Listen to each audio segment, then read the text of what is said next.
Bienvenidos compañeros a otro programa más de Universo UNED Derecho. Vamos a seguir con los conceptos de derecho civil. Este es el segundo programa que hago sobre estos conceptos y me dispongo a hablar sobre los contratos.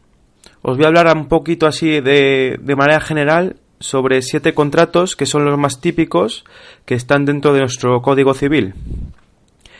Empezamos con el contrato de donación. El contrato de donación es la transmisión voluntaria de una cosa o cosas que hace una persona a otra sin recibir nada a cambio. El que hace la donación se le llama donante y al que la recibe, donatario. Se requiere la aceptación por parte del donatario para que se perfeccione este contrato. Tiene que existir un empobrecimiento del donante y un enriquecimiento del donatario. Para el Código Civil, la donación es un contrato formal. Por ejemplo, para la donación de bienes inmuebles se exige escritura pública. Otro contrato importante es el contrato de compraventa. Es uno de los más utilizados y se define como cuando uno de los contratantes se obliga a entregar una cosa determinada y el otro en dinero o signo que lo represente. El que entrega la cosa es el vendedor y el que la paga, el que paga el precio, es el comprador. Es un contrato consensual, ya que se perfecciona solo con el mero consentimiento. No hace falta trasladar la propiedad de la cosa que se entrega. Es decir, con el mero consentimiento se perfecciona el contrato. Eso es importante. Es un contrato bilateral porque produce obligaciones para ambas partes y es oneroso, porque claramente tiene que pagar el comprador un precio. El vendedor tiene la obligación de entregar la cosa vendida y conservarla diligentemente, es decir, de forma cuidadosa. Y prestar la garantía del saneamiento en los casos de evicción y vicios ocultos. Un concepto importante es el saneamiento por evicción, como lo he dicho antes. Esto es cuando el comprador se ve privado de la propiedad de la cosa que ha comprado, a consecuencia de una sentencia judicial firme en virtud de un derecho anterior a la compraventa. Por todo ello, el vendedor responde por ello. ¿Y el saneamiento por vicios ocultos? Corre también a cargo del vendedor cuando la cosa vendida tuviere vicios o defectos ocultos. Bien, pasamos a los derechos que tiene el comprador, o las obligaciones que tiene el comprador, mejor dicho, que es pagar el precio de la cosa en el tiempo y lugar prefijados en el contrato, como es lógico. Pasamos al siguiente contrato. Es el contrato de permuta. En el contrato de permuta, los contratantes se obligan a dar una cosa y recibir otra. Por ejemplo, yo te doy un ordenador y tú, a cambio, me das una máquina de escribir. Ha habido un intercambio de cosas. Es un contrato consensual, bilateral porque genera obligaciones para ambas partes, las dos tienen que entregar algo, oneroso y traslativo de dominio. ¿Qué quiere decir esto? Pues que supone la transmisión del dominio o de la propiedad, que es lo mismo. Otro contrato que es bastante importante y que ha caído en varios exámenes, pues es el contrato de arrendamiento.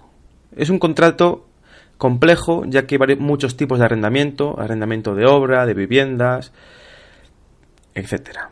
Aquí lo voy a dar de forma general, en los apuntes viene muy extenso. El arrendamiento es cuando una de las partes cede el uso y disfrute de temporal de una cosa a cambio de un precio. Ojo, el uso y disfrute, no el dominio ni la propiedad, sino solo el uso y el disfrute, eso es importante. El que cede el uso de la cosa se le llama arrendador y el que paga el precio, arrendatario. Hay varios tipos de arrendamiento, como he dicho antes. El arrendamiento de cosas, de obras y de servicios. Es un contrato consensual, bilateral, oneroso y temporal. Es importante la temporalidad, recordarlo eso. Las obligaciones del arrendador, ¿cuáles son? Entregar la cosa, objeto del contrato, conservar la cosa, mantener el goce pacífico del arrendamiento y abonar el arrendamiento de los gastos necesarios que haga el arrendatario, solo de los gastos necesarios. ¿Y el arrendatario?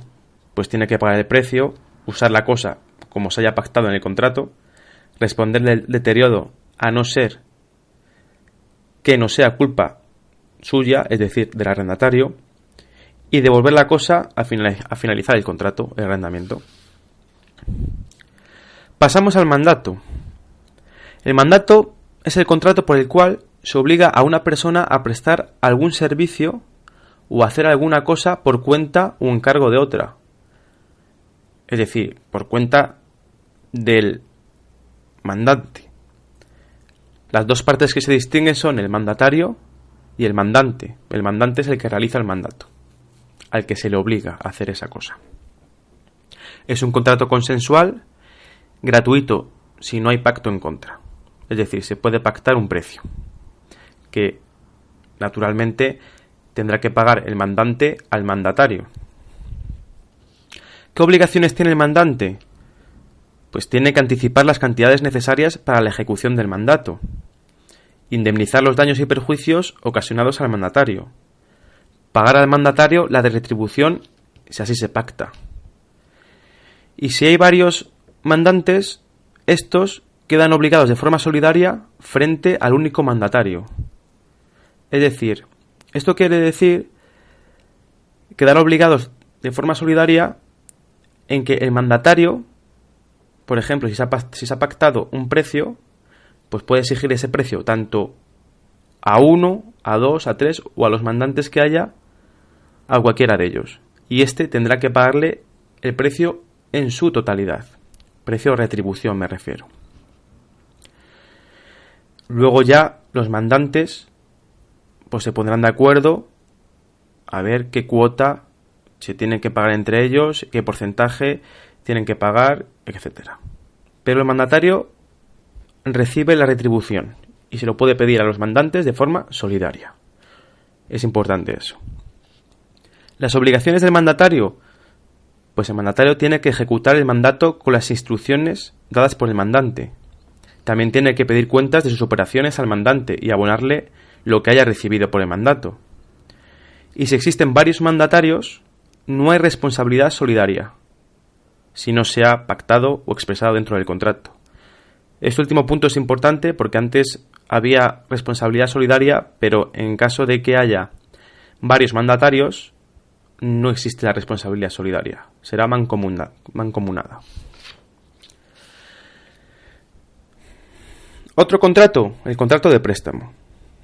Hay dos tipos de préstamos, a rasgos generales, que es el comodato y el mutuo. El comodato es cuando una persona entrega de forma gratuita a otra una cosa no fungible para que la use temporalmente, con la obligación de devolver la misma cosa. ¿Qué es una cosa? Las cosas no fungibles son aquellas que no se deterioran con el paso del tiempo. Y las cosas fungibles son aquellas que se deterioran o desaparecen, como puede ser el dinero. El dinero lo usas y desaparece.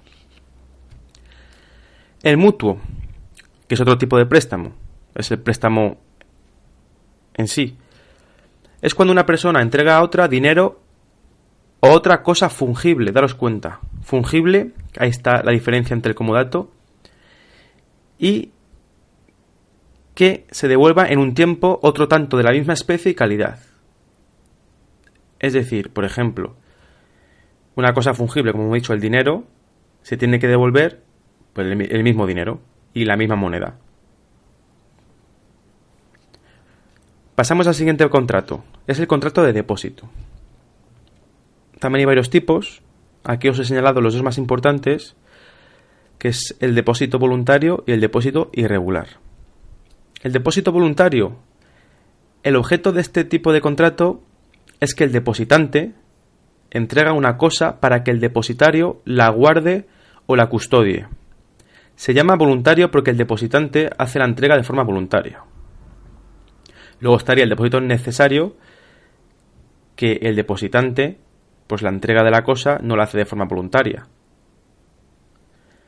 Este tipo de contrato es un contrato gratuito, unilateral, es decir, solo hay obligaciones para el depositario, que es esa obligación, una de las más importantes, es la guarda y custodia, y es un contrato real porque se entrega una cosa.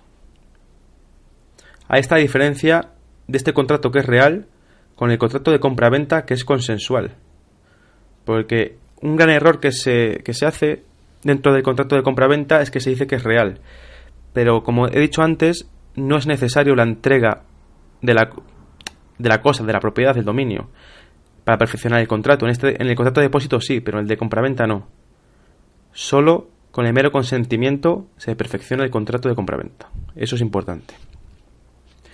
Y otro tipo de depósito que he señalado es el depósito irregular.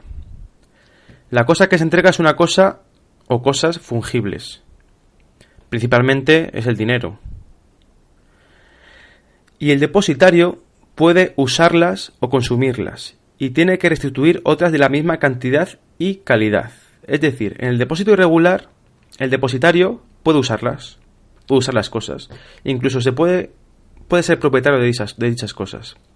Y en el depósito voluntario eso no existe, ya que el depositario no tiene la propiedad de la cosa y tampoco puede usarlas. Ahí está la gran diferencia, una diferencia importante que os puede caer en el examen. Bien, como podéis ver, son contratos sencillos. Lógicamente en el temario pues es más extenso, como os he dicho antes, y tiene más excepciones, tiene lo que es el temario. Pero el temario, esto creo que pertenece al Derecho Civil 2. Es un temario muy escueto, si lo estudias por apuntes, por resúmenes, que os lo aconsejo, ya que en el examen creo que no ha cambiado, te van a poner un espacio tasado y las preguntas a contestar van a ser en 4 o 5 líneas. Tampoco te dejan mucho espacio para contestar. Depende de la pregunta que te pregunten, lógicamente. Bien, he hecho otro programa cortito con muchos detalles de los contratos. Y en el siguiente programa me voy a disponer a desarrollar un poquito el Derecho Civil 3.